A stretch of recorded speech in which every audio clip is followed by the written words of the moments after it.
ബിസ്മില്ലാ വൽഹംദുലില്ലാ വസ്സലാത്തു വസ്സലാമു അലാ അഷ്റഫി റസൂലില്ലാ വആലി കുല്ലി വസ്സഹാബത്തി അജ്മഈൻ അമ്മാ ബഅദ്.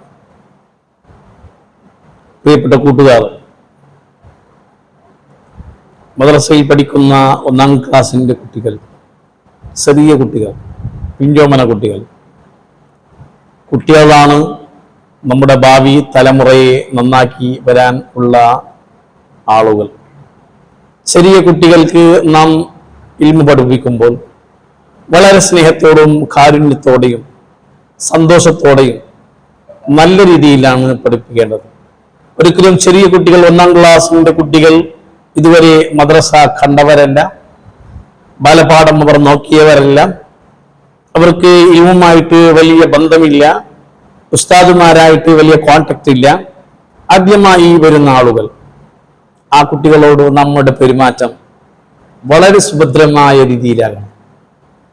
ആ കുട്ടികൾക്ക് നമ്മുടെ പെരുമാറ്റം കണ്ട് എല്ലാ ദിവസവും എനിക്ക് മദ്രസയിലേക്ക് പോകണം, എനിക്ക് എൻ്റെ ഉസ്താദിനെ കാണണമെന്ന് രാത്രി കിടക്കുമ്പോൾ പോലും എപ്പോഴാണ് പകലാവുക, എപ്പോഴാണ് എനിക്ക് മദ്രസയിലേക്ക് എത്തുക, എപ്പോഴാണ് എൻ്റെ ഉസ്താദിനെ കാണുക, എപ്പോഴാണ് എൻ്റെ ഉസ്താദിന്റെ കൂടെ എനിക്ക് സംസാരിക്കുക എന്ന് അങ്ങനെയുള്ള ഒരു തോന്നൽ ഉണ്ടാക്കിയെടുക്കണം.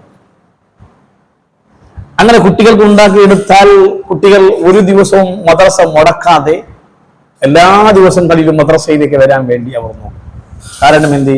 അവരുടെ മനസ്സിന് ഉസ്താദുമായിട്ടുള്ള ബന്ധം വലിയ പിടുത്തമുണ്ടായി, അവർക്ക് നല്ല സന്തോഷം, കുളിർമ ഉണ്ടാവുകയാണ്. അതുകൊണ്ട് 1-ാം ക്ലാസ്സിന്റെ കുട്ടികളോട് നമ്മുടെ പെരുമാറ്റം വളരെ ലാളിത്യത്തോടുകൂടി, സ്നേഹത്തോടുകൂടി, സന്തോഷത്തോടുകൂടി, ചിരിയും കളിയുമായിട്ട് സമ്മിശ്രമമായ ഒരു രീതിയിലുള്ള പഠനമാണ്, പാഠപദ്ധതിയാണ് പറഞ്ഞു കൊടുക്കേണ്ടത്.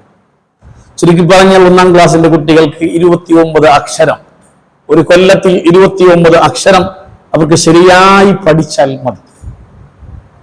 അത് പഠിക്കാൻ ഓരോ ദിവസത്തിൽ ഓരോ അക്ഷരം പഠിപ്പിക്കണമെന്നില്ല, നമുക്കറിയാമല്ലോ. അങ്ങനെ വിളിക്ക് ഓരോ അക്ഷരമായിട്ടോ അല്ലെങ്കിൽ ദിവസങ്ങൾ നമുക്ക് വേണ്ടതുപോലെ നാം ക്രമീകരിച്ചുകൊണ്ട് കുട്ടികൾക്ക് നല്ല രൂപത്തിൽ അക്ഷരങ്ങളുടെ മോഡലുകൾ പഠിപ്പിച്ച് കുട്ടികളോട് പെരുമാറ്റം ചിട്ട വളരെ അന്തസ്സോടുകൂടി നല്ല സ്നേഹത്തോടുകൂടി നാം പുലർത്തുകയാണെങ്കിൽ കുട്ടികൾ എല്ലാ ദിവസവും മദ്രസയിലേക്ക് വരും.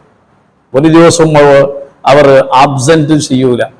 അതെങ്ങനെയാ? അത് നമ്മുടെ പെരുമാറ്റത്തിനോടുള്ള ഒരു ബന്ധമാണ്. അതേസമയത്ത് കുട്ടികളെ നാം വളരെ ക്രൂരമായി പേടിപ്പിക്കുകയാണെങ്കിൽ, അവർക്ക് ഒരു സാന്ത്വനത്തിന്റെ വാക്കോ സമാധാനത്തിന്റെ വാക്കോ കൊടുക്കാതെ നമ്മുടെ ആ കണിഷ്ഠത മാത്രം നാം പുലർത്തി പോവുകയാണെങ്കിൽ കുട്ടികൾ പിറ്റുന്ന ദിവസം ക്ലാസ്സിലേക്ക് വരാൻ വേണ്ടി അവർ മുതിരൂല. അവർ രാവിലെ എഴുന്നേറ്റ് അവർ ക്ലാസ്സിലേക്ക് പോകുന്നതിന് എന്തെല്ലാം മടവുകളാണ് വേണ്ടത് എന്ന് ചോദിച്ച് അവർ ഉമ്മമാരോട് ബാപ്പമാരോട് പറയും, ഞാൻ പോകൂല എന്ന്. മാത്രമല്ല അവരുടെ മനസ്സ് എന്തോ ഒരു കട്ട മാതിരി പിടിച്ചിരിക്കും. രാത്രി അവർക്ക് പൂർണ്ണമായി നിദ്ര കൊള്ളാൻ അവർക്ക് കഴിയില്ല, അവർക്ക് ഉറങ്ങാൻ കഴിയില്ല. അവരുടെ മനസ്സിൽ പേടി തന്നെ ഉണ്ടാകും. നാളെ രാവിലെ ഞാൻ പോകണമല്ലോ, മദ്രസയിലേക്ക് പോകണമല്ലോ, ഞാൻ എങ്ങനെ പോകും, ആ ഉസ്താദിനെ ഞാൻ എങ്ങനെ കാണും എന്നുള്ള ആ ഒരു മാനസികമായിട്ടുള്ള ആ ഒരു പേടി തന്നെ കുട്ടികൾ അവിടെ നിന്ന് ഒതുങ്ങിക്കഴിഞ്ഞാൽ കുട്ടികൾ ക്ലാസ്സിലേക്ക് വരാൻ കഴിയില്ല. മാത്രമല്ല വീട്ടിൽ ഇരുന്നാലും സ്വസ്ഥമായിട്ട് അവർക്ക് ജീവിക്കാൻ കഴിയില്ല. അതാണ് രണ്ടിന്റെ ഇടയിലുള്ള ഫറക്ക്. അതുകൊണ്ട് നാം എന്താകണം? നാം എല്ലാവരെയും നല്ല ഇഷ്ടത്തോടുകൂടി, സന്തോഷത്തോടുകൂടി രാവിലെ ഓടി വരുന്ന കുട്ടികളാക്കാൻ വേണ്ടി നാം എല്ലാവരും ശ്രമിക്കണം. അതിന് നമുക്ക് സാധ്യതയുണ്ട്, അതിന് നമുക്ക് കഴിവുണ്ട്. പക്ഷെ പ്രായോഗികമായി നാം വരുത്തുന്നില്ല എന്ന് മാത്രമേ നാം വരുത്തണം. അല്ലാഹു തആല അതിന് തൗഫീഖ് നൽകട്ടെ. അസ്സലാമു അലൈക്കും വറഹ്മത്തുള്ളാഹി.